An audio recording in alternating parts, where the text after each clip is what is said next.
And global affairs analyst Collins Wake wants me to discuss the recognition, the most recent one, of the Palestinian statehood 108 years after the Balfour Declaration. Good to have you join us at this time. We've seen some arguing that this symbolic recognition without a framework for negotiations changes little on the ground. Do you think this move meaningfully advances the possibility of two states living side by side?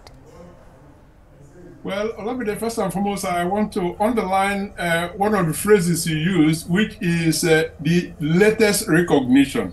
Now, the reason I'm singling that out is the fact that the number of states recognizing Palestine is actually growing, and that is significant. It is significant because what it tells us, Olamide, is that tonight we have what could be regarded as a landmark in international diplomacy. I mean, it is not just, another country. We are talking of the UK that has formally recognized the state of Palestine ahead of a United Nations General Assembly.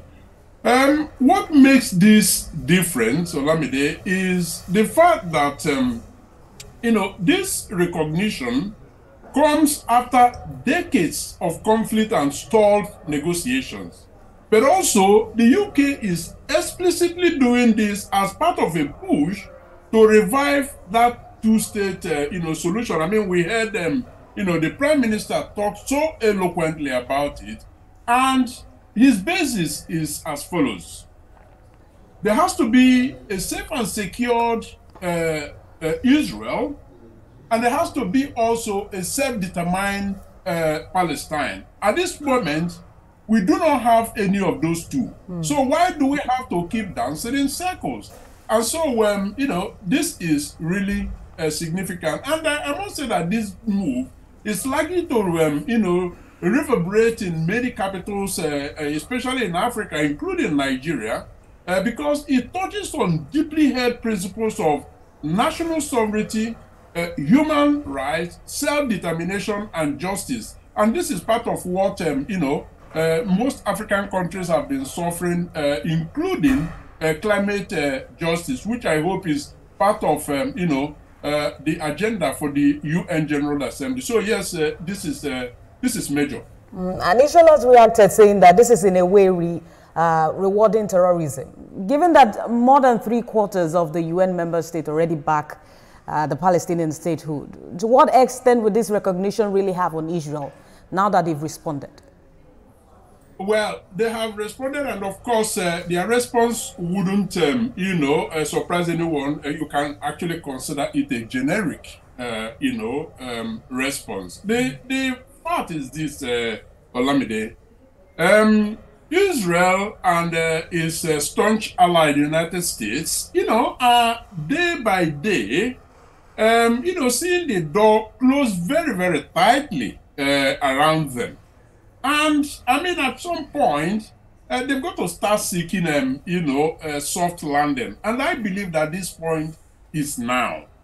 When, let's not forget this, Olamide, because this recognition by the UK is coming just within hours, not even days, of the United States under Donald Trump paying a state visit to the UK. So it means that this must have been, discussed, and so he saw this coming. And so many more allies, great ones, powerful ones, are going to follow suit. And so at some point, there will be no other option than, this two-state solution. And we don't really know if the United States really was on the same page with UK on this. Historically, the US has, strongly backed Israel. How do you think the US may respond to this latest one, especially with close allies like the UK, Canada, breaking rank on this issue? Yeah, of course, absolutely. We do know that, this is not something that the US will just swallow, line, hook, and sinker. Definitely not. So again, resisting this is generic where we should expect it. But the recognition sets, a precedent. If a Western power like the UK is willing to take this step, it may create space for others to follow, not only in global South, but actually more broadly. However, you know, I mean, you alluded to this.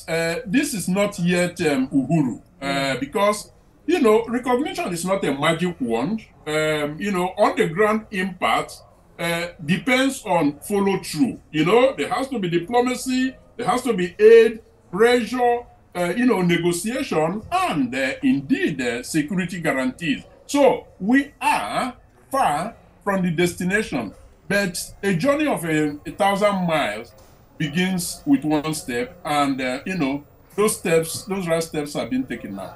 At least they've made a move on this. Wait out to see what this really means, this recognition really means for Palestinians. Global Affairs analyst Colin Siweki, thank you for joining us. Always a pleasure. Thank you for having me.